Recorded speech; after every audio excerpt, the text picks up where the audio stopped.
बिहार का private infrastructure एक number का है, लेकिन सरकारी इंफ्रास्ट्रक्चर क्यों बैंड बजी हुई है।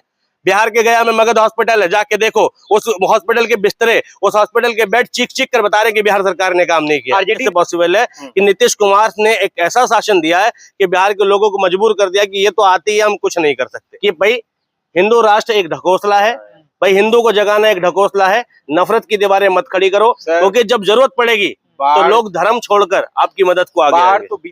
बिहार के लोग उस पैकेज का करें क्या, जिस पैकेज से बिहार में सड़कें नहीं बनती, जिस पैकेज से बिहार में स्कूल नहीं बनते, जिस पैकेज से बिहार में इंटर कॉलेज नहीं बनते, जिस पैकेज से बिहार का विकास नहीं होता, जिस पैकेज के मिलने के बावजूद बिहार का आदमी दिल्ली, मुंबई, आगरा, पटना जाने कहां कहां कूच कर रहा है। होता क्या है? क्या बिहार में रंगदारी रुक गई?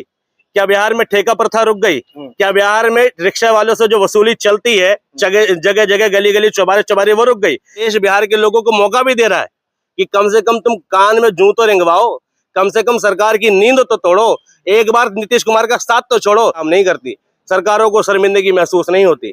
बिहार के लोगों ने, बिहार में समस्या पैदा हुई, बिहार में रोजगार नहीं है, बिहार के लोगों ने बस्ता उठाया, अपना बोरिया उठाया, अपना बिस्तरा उठाया और दिल्ली को चले आए। बिहार में खाने को नहीं मिला, दिल्ली को चले आए। बिहार में रोजगार नहीं मिला, दिल्ली, मुंबई, बेंगलोर चले आए। एक मैसेज कन्वे होता है कि जहां मुसलमानों की संख्या बढ़ी वहां दुर्घटना घटी। एक मैसेज तो ये कन्वे होता है ना।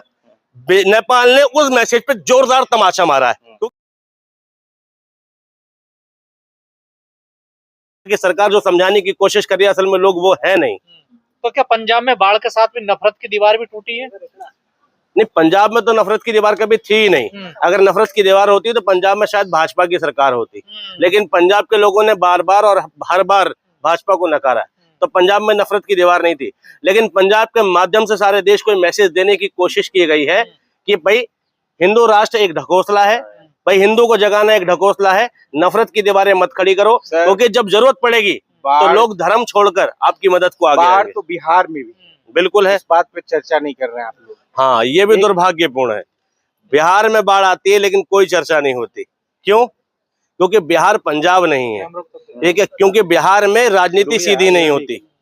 बिहार में बाढ़ समस्या नहीं है, बिहार में बिहार के लोगों के लिए बाढ़ उनके जीवन का आधार बन चुका है।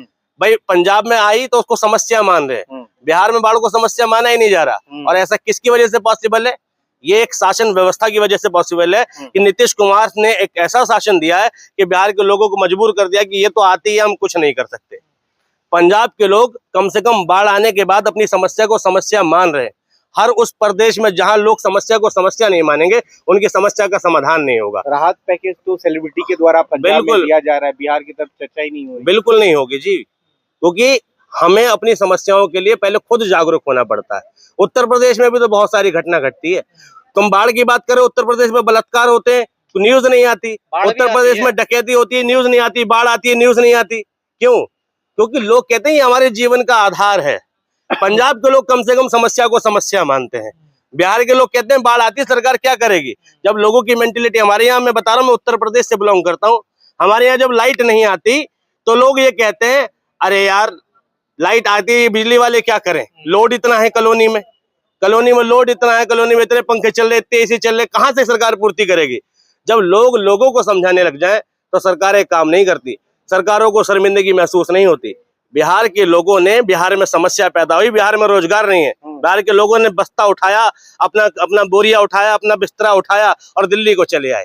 बिहार में खाने को नहीं मिला, दिल्ली को चले आए। बिहार में रोजगार नहीं मिला, दिल्ली, मुंबई, बेंगलोर चले आए। तो जब तक बिहार के लोग बिहार को छोड़कर दूसरी जगह पर अपनी सुविधाएं ढूंढेंगे तो बिहार में सुविधा कहां से मिलेगी? तो ये तो बिहार के लोगों के जागने का विषय है।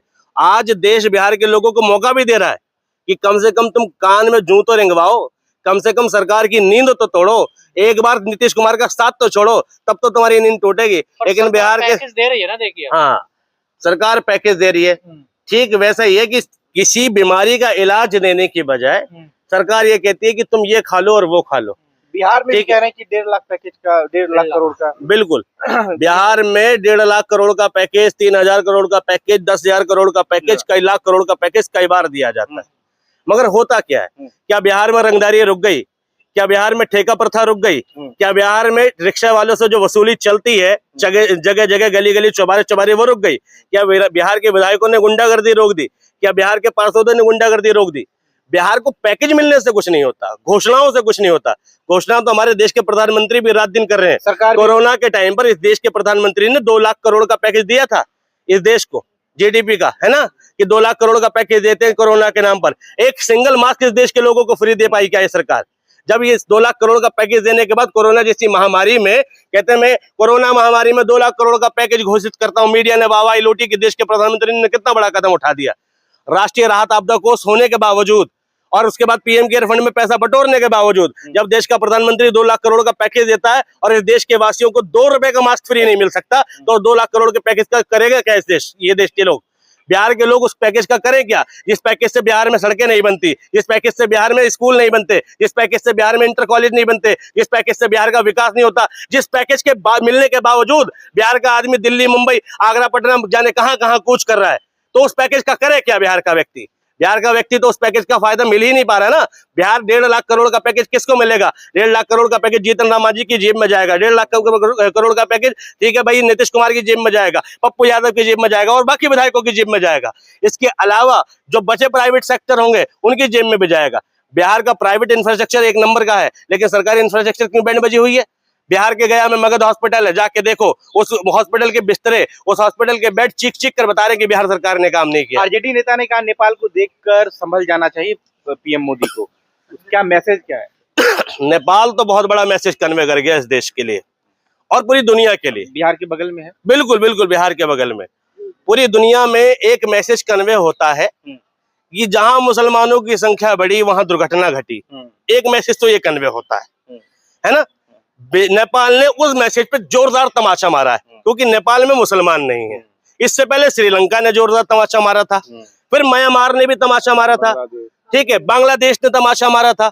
अभी बांग्लादेश कह रहे थे ना कि बांग्लादेश में तो चलो मुस्लिमों का एंगल सीधा हो रहा था। मैं पूछ रहा हूँ नेपाल में किसका एंगल सीधा हो रहा है? नेपाल के अंदर तो मुसलमान नहीं रहते, लेकिन नेपाल में एक आबादी है जो सरकार और नेताओं से परेशान थी। मैं तो चाहता हूँ जैसा नेपाल में हुआ ऐसा भारत में भी एक बार होना चाहिए। कम से कम यहाँ के नेताओं को पता लगना चाहिए कि उनकी हैसियत क्या है। असल में डेमोक्रेसी का मतलब समझा रहा है नेपाल। ओली साहब तो भाग गए, कई रक्षा मंत्रालय। मैं चाहता हूँ इस देश का प्रधानमंत्री कब भागेगा ऐसे, इस देश का गृह मंत्री कब भागेगा ऐसे। ओली साहब तो भाग गए क्योंकि नेपाल से ज्यादा लूट तो भारत में है ना। भारत में विविधता है। दिक्कत की बात यह है भारत नेपाल जैसा नहीं हो पाएगा, भारत बांग्लादेश जैसा नहीं हो पाएगा, भारत पाकिस्तान जैसा नहीं हो पाएगा, क्योंकि कांग्रेस ने इसके अंदर, पहले की सरकारों ने और कांग्रेस की सरकार ने इसमें सेकुलरिज्म की नींव रखी है। और देश विविधताओं का देश है। हमें उत्तर वालों को नहीं पता होता दक्षिण में क्या हो रहा है, पूर्व वालों को नहीं पता होता पश्चिम में क्या हो रहा है। हम सभी एक तरह की भाषा नहीं बोलते, एक तरह का कल्चर नहीं यूज करते, इसलिए क्रांति आना, नेपाल जैसी क्रांति आना पॉसिबल नहीं है। लेकिन नेपाल का युवा जाग रहा है। कम से कम युवा को इतना जागरूक होना चाहिए कि वो अपनी सरकार से सवाल पूछ सके और सरकार अगर काम ना करे, नेता अगर काम ना करे तो नेता को दौड़ा दौड़ा के पीट भी सके।